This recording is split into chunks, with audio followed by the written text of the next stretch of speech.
Greetings one and all from the second age of reason. I've been watching the events as they transpire in Russia and Ukraine, and I must say it's a very confusing bit of stuff happening. And it just seems like the trouble won't stop, and everybody's pointing fingers. And I've noticed that perhaps the whole issue is a bunch of confusion.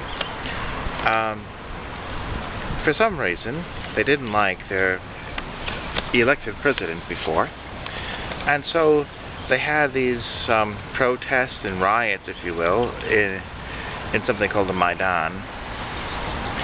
And at first it was peaceful, and then things deteriorated, it seemed, after certain groups like Svoboda or the right sector got involved. And then, as it got violent, the powers that be were overthrown. Some of us call that a putsch or junta. Now, basically, I think the Ukrainian people were tired with a corrupt government and wanted to change it. But I don't think they wanted to change it the way it went with the right sector or Svoboda. I think they just wanted to have a good, sound government. I think the same thing happened in the east part of the Ukraine as well. So let's analyze this a little bit. I would say, funny, when people put ballots in see-through boxes, it's an illegitimate insurgency. When you have violent overthrow of elected officials in Kiev, that's democratic and valid, with snipers and club-wielding Nazis and everything. I hope the Orwellian vocabulary doesn't escape you. But when you have people dropping ballots in boxes that people count and tally by hand, they say it must be illegal. But when you have debold voting machines in America tallying votes in a secret server room, and party officials taking the votes home on thumb drives in the USA, that supposedly is democracy. So, they point at people taking their children in the polls as stuffing the ballots. Is there proof of that? I have seen that in America too. In Milwaukee, I've seen people handing stacks of ballots to feed the machines. They said it was absentee ballots, like from a nursing home or something. What? No international polling observers?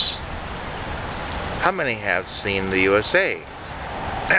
How many international polling observers have you seen at your USA polling facility? I haven't seen any either. So the riches of the hypocrisy cannot be ignored.